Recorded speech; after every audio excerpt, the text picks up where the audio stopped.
Hello friends, मैं शालिनी स्वागत करती हूँ आपका लर्नर्स एकेडमी में। आज के इस वीडियो ट्यूटोरियल में मैं लेके आई हूँ बहुत ही इंपॉर्टेंट फार्मूलाज और ये फार्मूला है मैक्स एंड मिन और आगे हम इनकी वेरिएशंस को स्टडी करेंगे।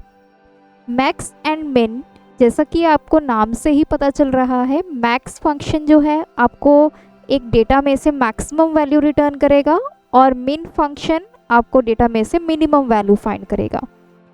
लेकिन कुछ ऐसी कंडीशंस हैं जहाँ पे मैक्स और मिन जो हैं काम नहीं करते हैं, तो उन केसेस में हम मिन ए, मिन ifs, max A and max ifs का यूज़ करते हैं।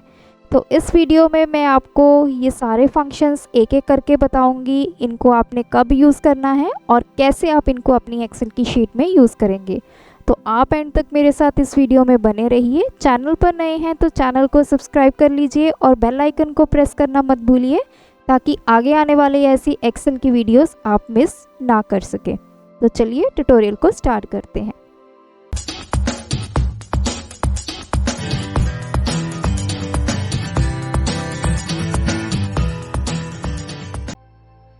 सबसे पहले आप यहाँ पे देखिए, मेरे पास डेटा है, कुछ स्टूडेंट्स हैं, उनके फर्स्ट टर्म और सेकंड टर्म में मार्क्स हैं और ये रिस्पेक्टेड उनके सेक्शंस हैं। सबसे पहले मैं बात करूँगी मिन। मिन फंक्शन आपको मिनिमम वैल्यू रिटर्न करता है। जो आपने डेटा सिलेक्ट किया है, जो रेंज आप सिलेक्ट करेंगे, उस रेंज में से जो सबसे मिनिमम वैल्यू होगी वो आपको रिटर्न करेगा। तो मिन फंक्शन यूज़ करेंगे इक्वल टू मिन। अब मुझे चेक करना है कि इन सब स्टूडेंट्स में से सबसे कम मार्क्स कितने हैं। तो मैंने इनको सिलेक्ट किया है, ये मेरी रेंज है मार्क्स की और मैं प्रेस करूँगी एंटर। तो देखिए, हितेश नाम के स्टूडेंट के सबसे कम मार्क्स हैं, दैट इज़ 3.4। अब बात करते हैं मैक्स फंक्शन की। मैक्स फंक्शन जो है आपको मैक्सिमम वैल्यू रिटर्न करेगा आपके सिलेक्टेड रेंज में से। अगर आपने स्टूडेंट ढूंढना है जिसके मैक्सिमम मार्क्स हैं तो आप लिखेंगे equal to max bracket start और आप मार्क्स की रेंज देंगे और ब्रैकेट को करेंगे क्लोज। तो 30 रीना स्टूडेंट है जिसके मैक्सिमम मार्क्स हैं, दैट इज 30। अब मैंने नेक्स्ट यहाँ पे मिन और मैक्स की वेरिएशन ली है, दैट इज मिन ए एंड मैक्स ए। देखिए, जब हम मिन या फिर मैक्स फंक्शन को यूज़ करते हैं तो ये दोनों फंक्शन की जो डेफिनेशन है, अगर आप ध्यान से देखेंगे तो ये दोनों फंक्शंस आपके ना तो लॉजिकल वैल्यूज़ को कंसीडर करते हैं ना ही टेक्स्ट वैल्यू को। तो अगर मैं यहाँ पे लिखती हूँ इक्वल टू मैक्स, तो आप यहाँ पे पढ़ सकते हैं it returns the largest value in a set of values, ignores logical values and text. तो लॉजिकल वैल्यूज़ एंड टेक्स्ट से मतलब क्या है? लॉजिकल वैल्यूज़ आपकी दो हैं, ट्रू एंड फॉल्स। ट्रू की वैल्यू होती है 1 एंड फॉल्स की वैल्यू होती है 0। सिमिलरली अगर आप कोई टेक्स्ट लिखेंगे, टेक्स्ट में अल्फ़ाबेटिकल कुछ भी लिखेंगे वो आपका टेक्स्ट होगा और उसकी जो वैल्यू होती है दैट इज़ 0। तो जैसे आप यहाँ पे मेरे डेटा में देख सकते हैं, यहाँ पे कनिका स्टूडेंट है और उसके मैंने मार्क्स लिखे हैं ट्रू और विपन के मार्क्स लिखे हैं फॉल्स। तो यहाँ पे अगर मैं मिन ए की हेल्प से फाइंड करूँ कि किस स्टूडेंट के सबसे कम मार्क्स हैं, तो मैंने लिखा मिन ए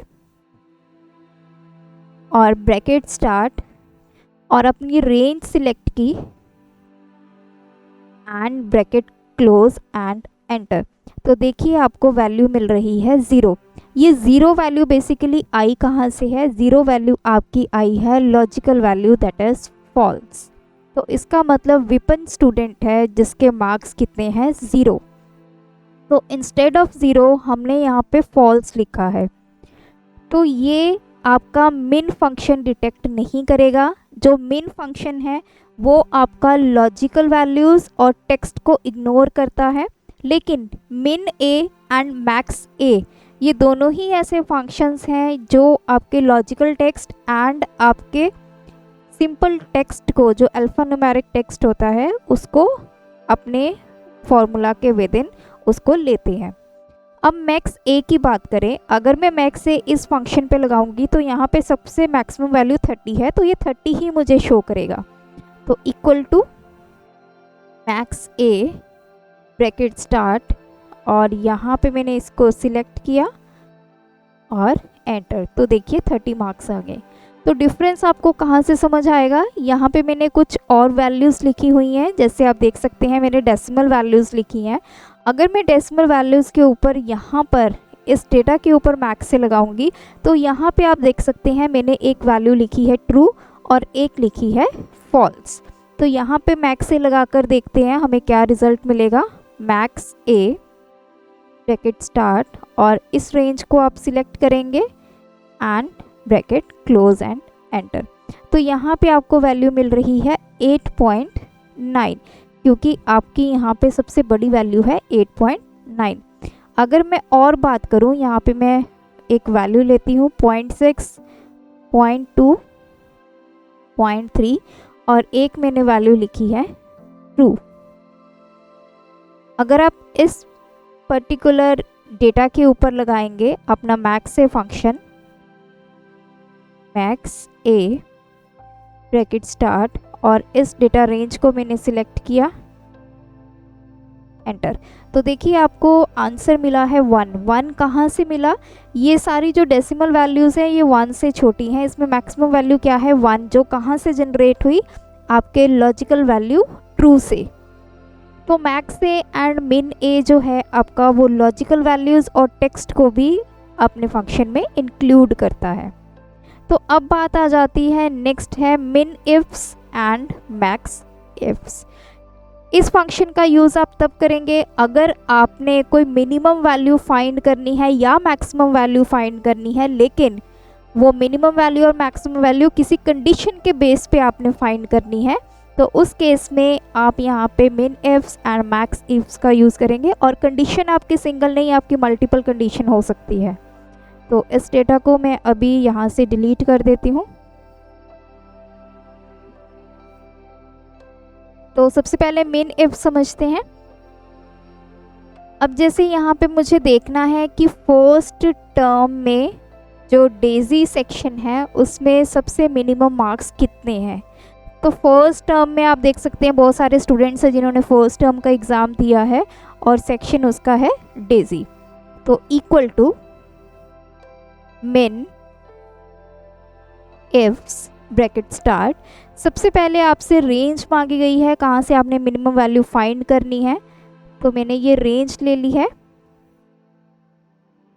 कॉमा, उसके बाद आ जाता है क्राइटेरिया रेंज। आपका क्या क्राइटेरिया है, फर्स्ट क्राइटेरिया मैंने ये लिखा है टर्म,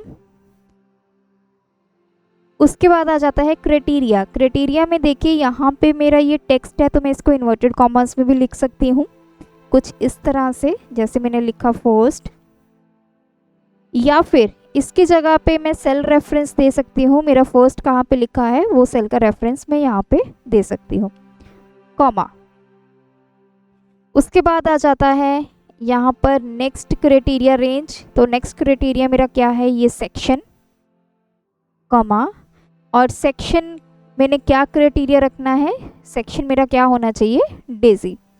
तो फर्स्ट टर्म के मार्क्स हमने ऐसे ढूंढने हैं जो मिनिमम हो, लेकिन कंडीशन क्या है, सेक्शन उसके साथ क्या होना चाहिए, डेजी होना चाहिए। तो इसको करूँगी मैं एंटर, तो आप देख सकते हैं वैल्यू आ चुकी है 3.4 जो ये एंट्री है। तो अब हम देखते हैं यहाँ पे बेसिकली हमारे पास कितनी एंट्रीज थी। फर्स्ट डेजी मार्क्स हैं 25, फर्स्ट डेजी और यहाँ पे है ट्रू मतलब 1 value, and first Daisy 3.4।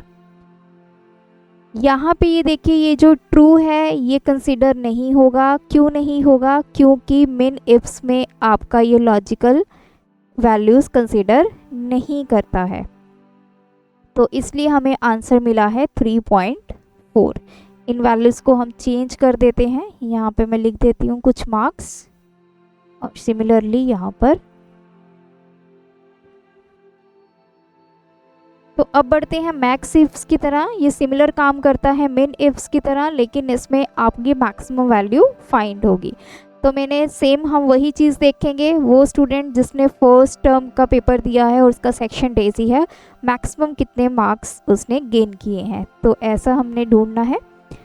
Equal to max ifs bracket start, सबसे पहले रेंज देनी है आपने जहाँ से आपने मैक्सिमम वैल्यू को फाइंड करना है। देन क्राइटेरिया, फर्स्ट क्राइटेरिया मेरा ये है, कॉमा, तो क्राइटेरिया मेरा फर्स्ट, कॉमा, सेकेंड रेंज दे दी है क्राइटेरिया की, कॉमा, और क्राइटेरिया क्या है, डेजी। तो देखिए मैक्सिमम मार्क्स आ गए हैं 25।